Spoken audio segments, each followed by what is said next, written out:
Hello ಸ್ನೇಹಿತರೆ, ನಮಸ್ಕಾರ ನಮಸ್ಕಾರ ನಮಸ್ಕಾರ ಕರ್ನಾಟಕ. ಈ ಹಿಂದಿನ ವಿಡಿಯೋದಲ್ಲಿ ಮನೆ ಫೌಂಡೇಶನ್ ತನಕ ಅಂದರೆ ನನ್ನ ಮನೆ ಅಂದರೆ ನಮ್ಮ ಫ್ಯಾಮಿಲಿ ಮನೆ ಫೌಂಡೇಶನ್ ತನಕ ಏನೇನು ಪ್ರಾಬ್ಲಮ್ ಆಯಿತು ಅಂದರೆ ಫೌಂಡೇಶನ್ ಆಗೋ ತನಕ ನಾವು ಏನೇನು ಪ್ರಾಬ್ಲಮನ್ನು ಫೇಸ್ ಮಾಡಿದ್ವಿ, ಅದರಿಂದ ಹೇಗೆ ಹೊರಗೆ ಬಂದ್ವಿ, ಅದ್ರ ಜೊತೆ ನಿಮಗೆ ನಿಮ್ಮ ಮನೆ ಏನಾದರೂ ಕಟ್ಟೋದಿದ್ರೆ ನೀವು ಯಾವೆಲ್ಲ ಕೀ ಪಾಯಿಂಟ್ಗಳನ್ನ ಚೆಕ್ ಮಾಡಬೇಕು ಅನ್ನೋದನ್ನು ನಿಮಗೆ ಈ ಹಿಂದಿನ ವಿಡಿಯೋದಲ್ಲಿ ತಿಳಿಸ್ಕೊಟ್ಟಿದ್ದೆ.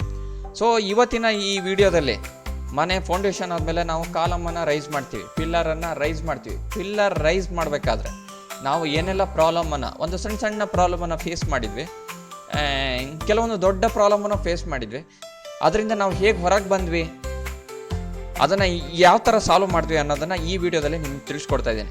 ಓಕೆ, ಅದಕ್ಕೂ ಮುಂಚೆ ಕಾಶ್ಯಪ್ ವ್ಲಾಗ್ಸ್ ಕನ್ನಡ ಚಾನಲ್ ಏನಿದೆ, ನನ್ನ ಯೂಟ್ಯೂಬ್ ಚಾನಲ್ ಏನಿದೆ, ಯಾರೆಲ್ಲ ಇದರಲ್ಲಿ ಬರೋ ಕಂಟೆಂಟನ್ನು ವಾಚ್ ಮಾಡ್ತಿದ್ದೀರಾ ದಯವಿಟ್ಟು ಚಾನಲ್ನ ಸಬ್ಸ್ಕ್ರೈಬ್ ಮಾಡಿ ಮತ್ತು ನಿಮ್ಮ ಫ್ರೆಂಡ್ ಸರ್ಕಲ್ಗೆ ವಿಡಿಯೋನ ಶೇರ್ ಮಾಡಿ, ಹಾಗೆ ಲೈಕ್ ಮಾಡಿ ಅಂತ ಹೇಳ್ತಾ ಇವತ್ತಿನ ಕಂಟೆಂಟನ್ನು ನೋಡೋಣ.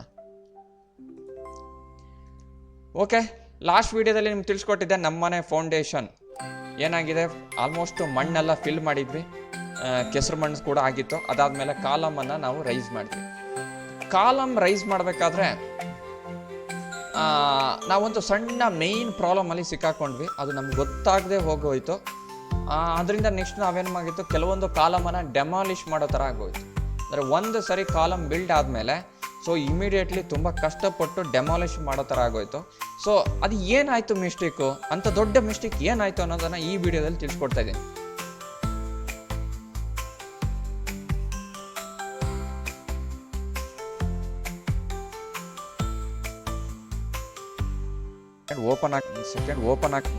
ಓಪನ್ ಆಗ್ತಾ ಇದೆ.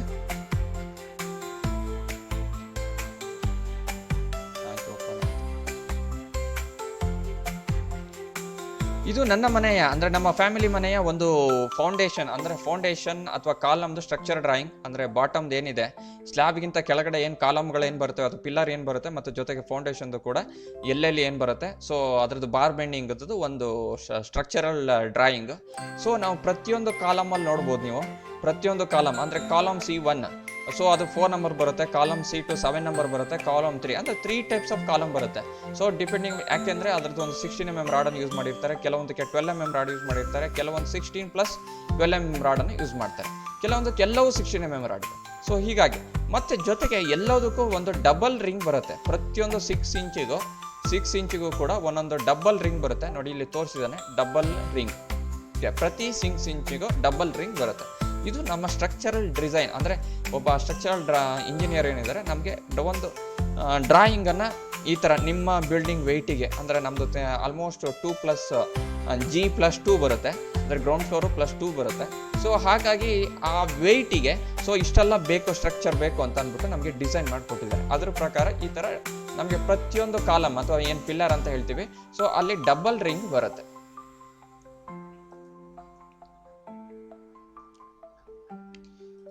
ನೋಡಿ, ನಾವು ಇದು ನಾರ್ಮಲ್ ಆಗಿ ನಮಗೆ ಏನು ಹೇಳ್ತೀವಿ, ಈ ಪ್ಲಿಂತ್ ಆದಮೇಲೆ ಮಣ್ಣು ಹಾಕೋಕ್ಕೂ ಮುಂಚೆ ಇದೊಂದು ಇಮೇಜು.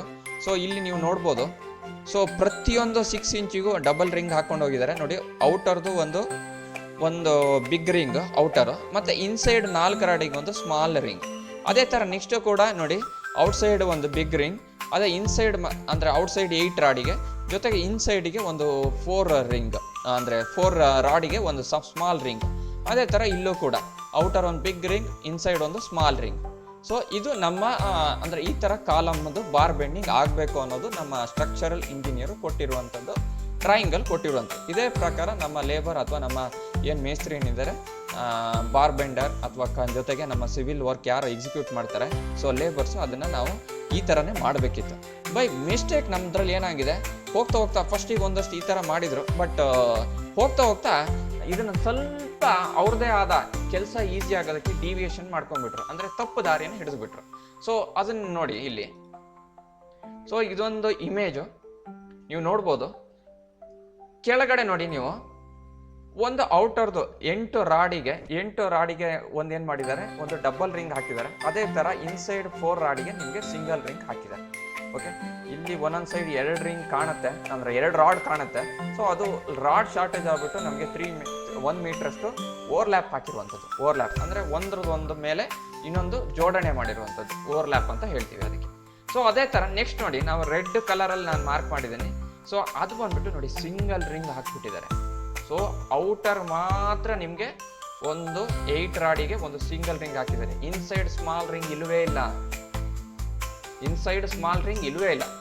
ಅದೇ ಥರ ನೆಕ್ಸ್ಟ್ ನೋಡಿ 8 ರಾಡಿಗೆ ನಿಮ್ಗೆ ಏನು ಮಾಡಿದ್ದಾರೆ, ಒಂದು ಔಟರ್ ರಿಂಗ್ ಹಾಕಿದ್ದಾರೆ, ಅಂದರೆ ಡಬಲ್ ಅಂದರೆ ದೊಡ್ಡದಾದ ರಿಂಗ್ ಹಾಕಿದ್ದಾರೆ. ನೆಕ್ಸ್ಟ್ ಏನು ಮಾಡಿದ್ದಾರೆ, ಒಂದು ಇನ್ಸೈಡ್ 4 ರಾಡಿಗೆ ಸ್ಮಾಲ್ ರಿಂಗ್ ಹಾಕಿದ್ದಾರೆ. ಅಂದರೆ ನಿಮಗೆ ಪ್ರತಿ 6 ಇಂಚ್ 1 ಫೀಟಿಗೆ ಒಂದೊಂದು ರಿಂಗನ್ನು ಅಂದರೆ ಸ್ಕಿಪ್ ಮಾಡಿಬಿಟ್ಟಿದ್ದಾರೆ, ಬಿಟ್ಬಿಟ್ಟಿದ್ದಾರೆ.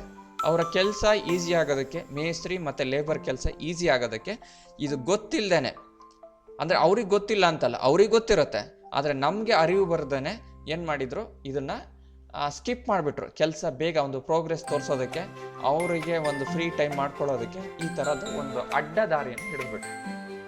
ಓಕೆ, ಬಟ್ ಏನಾಯಿತು, ಅದು ಬೇರೆ ಬೇರೆ ಲೇಬರ್ ಮಿಸ್ಟೇಕ್ ಮಾಡಿದ್ರು, ಅಂದರೆ ಇವ್ರು ಮೇಸ್ತ್ರಿ ಮಿಸ್ಗೈಡ್ ಮಾಡಿದ್ರು, ಅದು ಬೇರೆ ಬೇರೆ.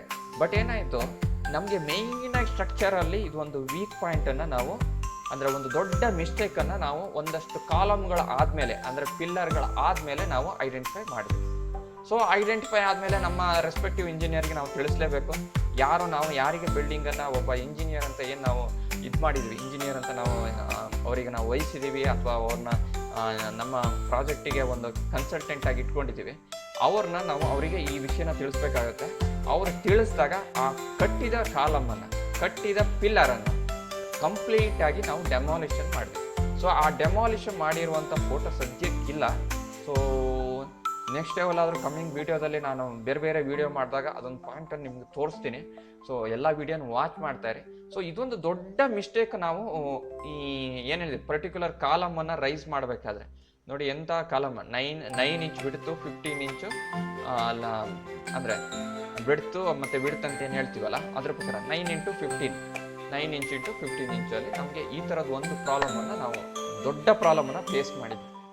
ಸೊ ಇದನ್ನು ಹೇಗೆ ಹೊರಗೆ ಬಂದೆ ಅಂದರೆ, ಹೊರಗೆ ಬರೋದು ಏನಿಲ್ಲ, ನೀವು ಕಂಪ್ಲೀಟಾಗಿ, ಯಾಕೆಂದರೆ ಬಿಲ್ಡಿಂಗ್ ವೆಯ್ಟ್ ನಿಂತಿರೋವಂಥದ್ದೇ ಕಾಲಮ್ ಮೇಲೆ, ಮೇಯ್ನ ಸ್ಟ್ರಕ್ಚರ್ ಮೇಲೆ. ನಾವು ಯಾಕಂದರೆ ಇಟ್ಟಿಗೆ ತುಂಬ ಚಿಕ್ಕ ಇಟ್ಟಿಗೆನ ಯೂಸ್ ಮಾಡ್ತಾ ಇದೀವಿ, ಅಂದರೆ ತುಂಬ ಸುಟ್ಟು ಇಟ್ಟಿಗೆ ಅಥವಾ ನಿಮಗೆ ಮಣ್ಣಿಂದ ಮಾಡಿರುವಂಥ ಇಟ್ಟಿಗೆ ಅಥವಾ ಇಟ್ಟಿಗೆ, ಕೆಂಪು ಇಟ್ಟಿಗೆನ ಯಾವುದು ಯೂಸ್ ಮಾಡ್ತಾ ಇಲ್ಲ. ನಾವು ಯೂಸ್ ಮಾಡ್ತಾ ಇರೋದು 6 ಇಂಚ್ ಸಾಲಿಡ್ ಬ್ಲಾಕನ್ನು ಯೂಸ್ ಮಾಡ್ತಾ ಇರೋದು. ಸೊ ಅದು ಲೋಡ್ ಬೇರಿಂಗ್ ಕೆಪಾಸಿಟಿ, ಅಂದರೆ ಲೋಡನ್ನು ತಳ್ಕೊಡುವಂಥ ಕೆಪಾಸಿಟಿ ತುಂಬ ಕಡಿಮೆ ಇರುತ್ತೆ. ಸೊ ಹಾಗಾಗಿ ಪಿಲ್ಲರ್ ಬೇಸ್ಡ್ ನಾವು ಹೌಸನ್ನು ಮಾಡಬೇಕಾದ್ರೆ, ಸೊ ಇಲ್ಲಿ ನಾವು ಆ ಕಾಲಮನ್ನು ಕಂಪ್ಲೀಟು ಒಂದು 5-6 ಕಾಲಮ್ ಮಿಸ್ಟೇಕ್ ಆಗಿತ್ತು. ಸೊ ಅದನ್ನು ಕಂಪ್ಲೀಟಾಗಿ ಡೆಮಾಲಿಷ್ ಮಾಡಿಬಿಟ್ಟು ಹೊಸದಾಗಿ ರಿಂಗ್ಗಳನ್ನು ಹಾಕಿಬಿಟ್ಟು ಮತ್ತೆ ನಾವು ಪಿಲ್ಲರನ್ನು ರೈಸ್ ಮಾಡಿದ್ವಿ. ಸೊ ತುಂಬ ಇಂಪಾರ್ಟೆಂಟು ಈ ಥರದ್ದು ಸಣ್ಣ ಪುಂಟ ಪಾಯಿಂಟ್ಗಳನ್ನು ಒಬ್ಬ ಮನೆ ಕಟ್ಟುವನು ಡ್ರಾಯಿಂಗನ್ನು ನಿಮಗೆ ನೋಡೋದಕ್ಕೆ ಗೊತ್ತಿಲ್ಲ ಅಂತಂದರೆ ನಿಮ್ಮ ಲೇಬರಿಂದನೋ ಅಥವಾ ಒಬ್ಬ ಸಿವಿಲ್ ಇಂಜಿನಿಯರ್ನ ಇಟ್ಕೊಳ್ಳಿ. ಏನೋ ಒಂದು ವರ್ಷಕ್ಕೆ 1 ಲಕ್ಷ ರೂಪಾಯಿನೋ ಅಥವಾ 1.5 ಲಕ್ಷ ರೂಪಾಯಿನೋ ತಗೊಳ್ತಾರೆ.